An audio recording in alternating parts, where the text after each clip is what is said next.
20 where we left off yesterday. I know we've already done this example, but I'm going to use it. I'm just going to go through it real quickly just to refresh your memory where we are at and what we're doing. Okay? So, yesterday somebody said, what's that line in front of that thing?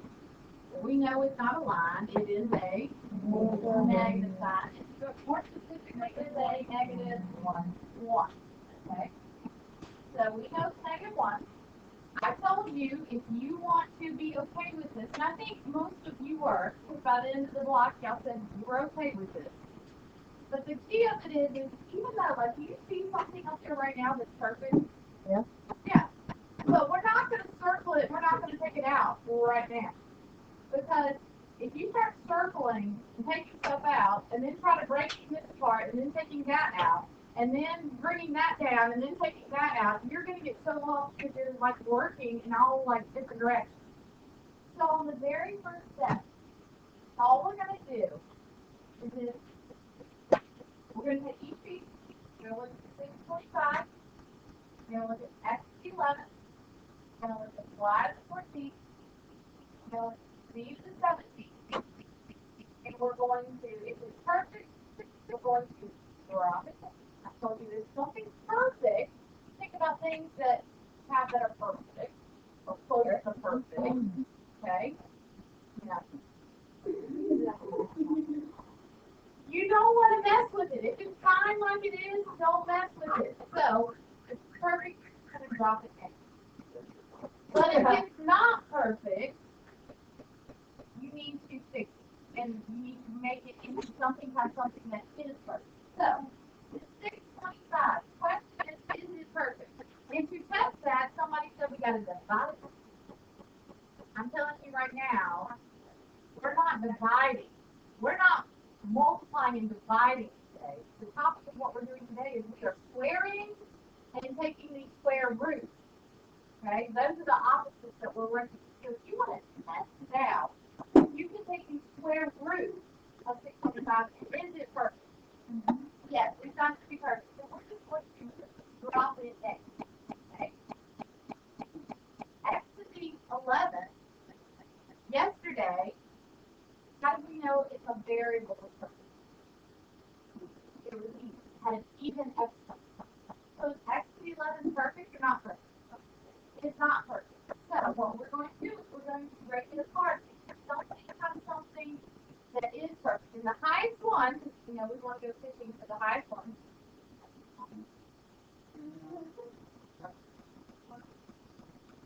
We're going to use the one less rule. So, x to the 10th times x. Any questions on that? Okay. You could use others, like why couldn't I use, somebody asked me yesterday, why couldn't you use this? Because I gives us 11. Not this. Not the height. We just want to make sure that we get the biggest. Right now, we want to be first. X to the 6th. But if you look over here, x to the 10th is bigger. So the key is if you want the biggest, because if you get the biggest, you only have to do it one time. And you want one less. Okay, how about y to 14? Come straight down. It is perfect. How about z to 17? One less. Z to 16 times. Okay. On the next step, you're going to circle what's perfect. So we circle 625. Circle the x to the 6, the y to 14, and the z to 16. 625 comes out as 25, and we're going to multiply our numbers with our numbers. So 25 times x1 is negative 25. X to the 6 comes out as x to the 5th. Y to the 14th comes out as y to the 7th. And what if people are struggling breaking out the 10th? You can do this one. Divided by 2. Everybody understand that? Divided by the square root.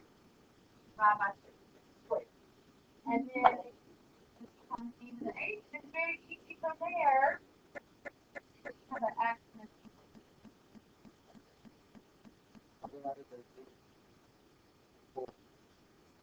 and so I get that. So everybody see why he took it and made the 16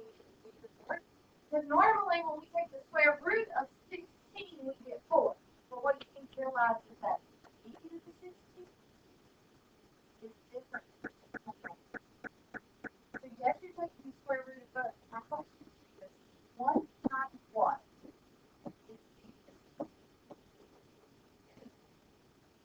Multiplying here, adding the exponent, so it needs to be e to the 8, e to the 8. Because technically you're adding. So that's why you got that. You're adding. And that's a very good question. I have several people, you get maybe like, X to the 9. And you're like, ooh. But is X to the 9 perfect? It's not even.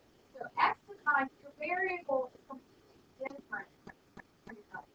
What do I always say? Treat numbers like normal. Okay? Your variables have to. Okay? So in this case, because we're adding that stuff, okay? Do we remember what we were doing? Right. Okay? And then I have to go look at this one. We did this one, right? So my thought is this. I'm going to take it piece by piece. 56. It's perfect. No, it's not perfect on the list. So what did it break down into? 4 and 14. Okay? So when we start dividing, what's the thing that I told you to? We need to go get the biggest, right? Okay? So where do we need to start when we start dividing? We need to start at 4 and 9. Or do we need to start at 49 and 36, 25 and working our way down? You need to work your way down. Just in case you might catch a bigger figure. In this case, 4 is the only figure. It's not perfect. It's not perfect. Oh,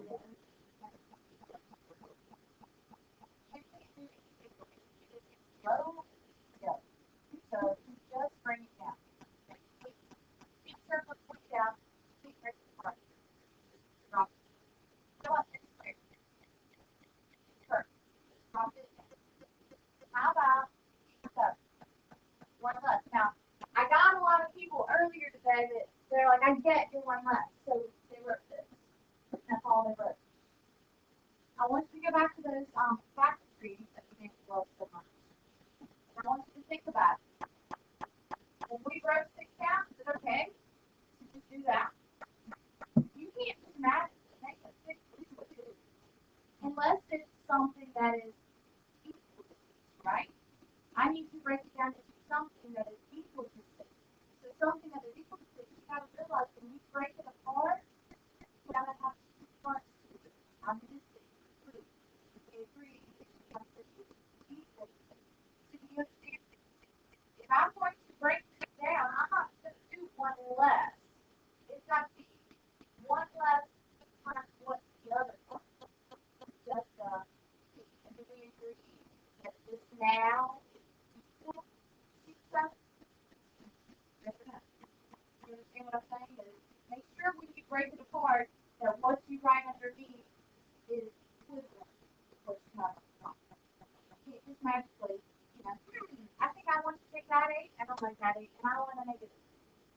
You can't do that. You can only do it if you're rewriting it in something that's equal to it. Okay? So, at this point in time, you start. Work over there. Work over there. Work up out. And I told you to spin like he's in jail, right? And so when he comes out, a lot of people keep bringing the 4 out as a 1. It's a 4. But go with me on my analogy here. Okay? Somebody's going to get parole, first of all, while they're in jail. While they're in jail, they need to do what?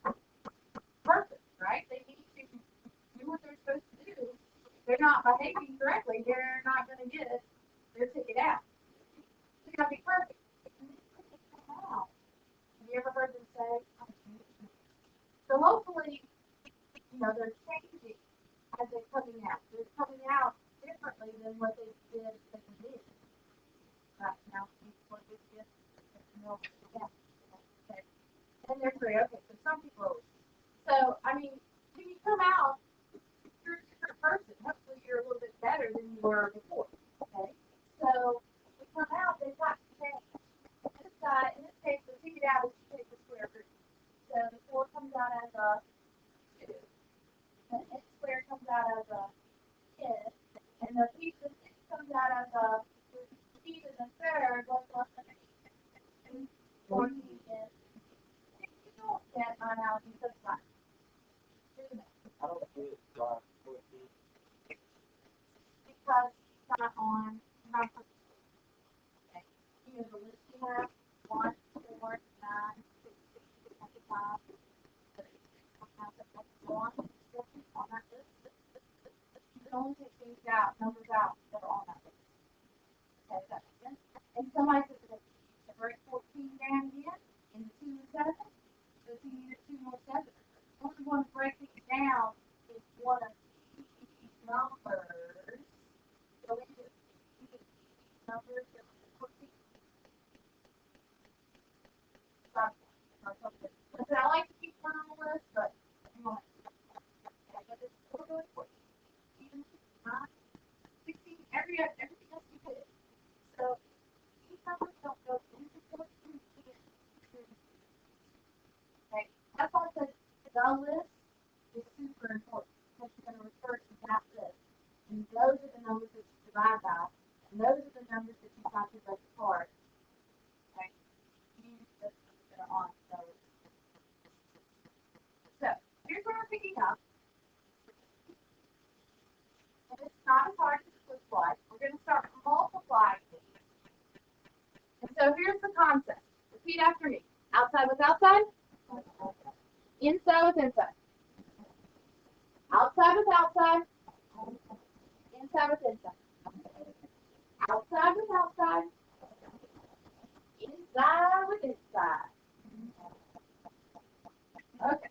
You're going to multiply what's on the outside together. So what's on the outside of rabbit together? You're going to multiply the 2 outside numbers together. 2 times 3 is 6. And you're going to multiply what's on the inside of the rabbit, which is 24. What do you think? Very good. Next is you're going to simplify that. Find a perfect square that goes to 24. Break it apart.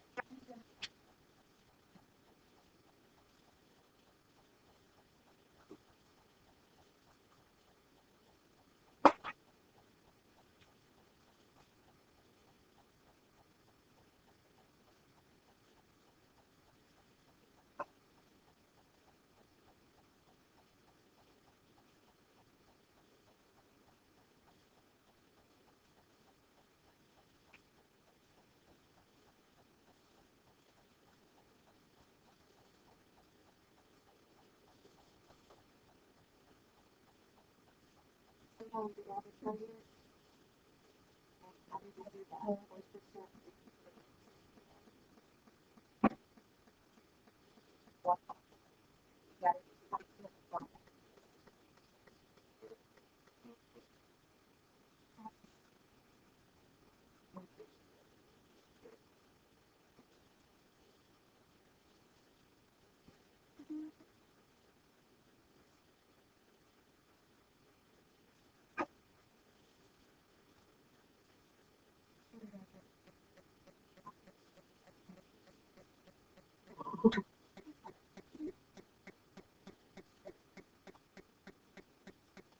So what are you going to break 24 down?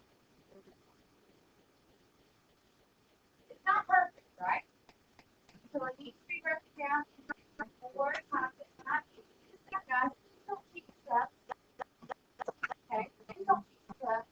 I can see. Once you break it down, it's 4 times 6. Now, why are we using 4 and 6? I'm not using 6. It's not perfect. 8 and 3 are on the list. Why don't I use 12 and 2? They're not on the list. But why do I use 4 and 6? Because 4 is on the list. Okay, 4 works. So at this point in time, what's perfect? The 4, there is. What's the 4 come out as? A 2. What do you do?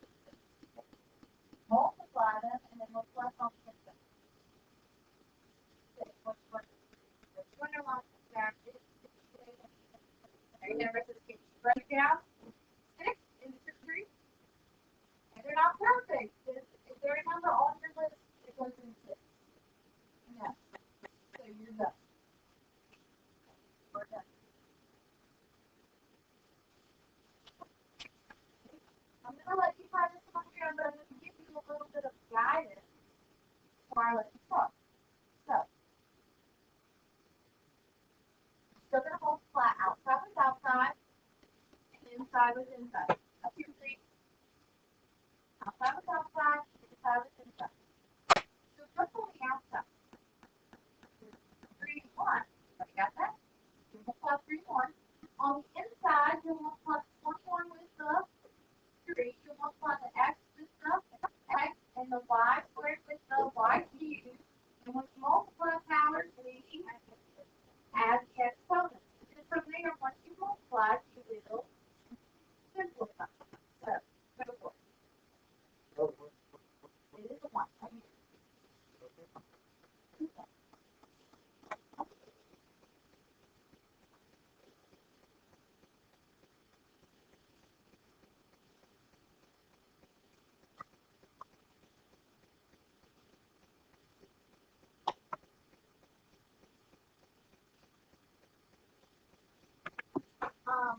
So most everybody were able to do this.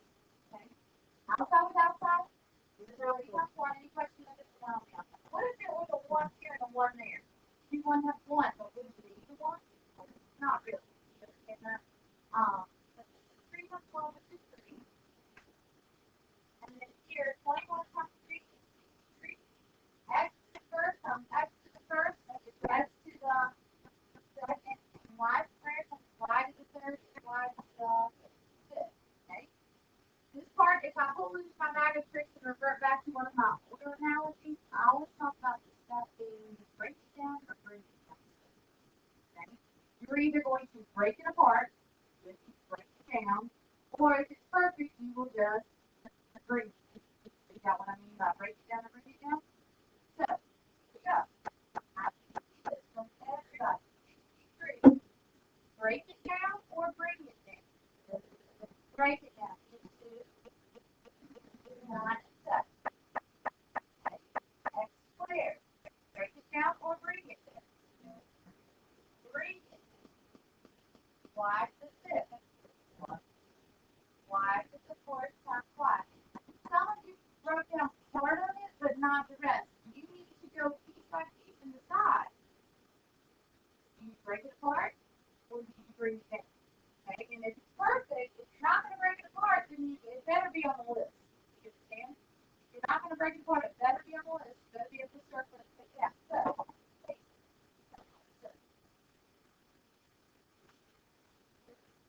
squared plus y to the fourth. Whatever.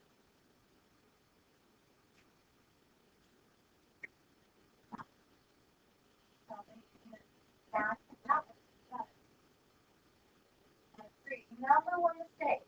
People put the 9 out of the 9. You've got so now go ahead. I would do that first. Go ahead and multiply this. 3 times 3 will give you a 9. Okay.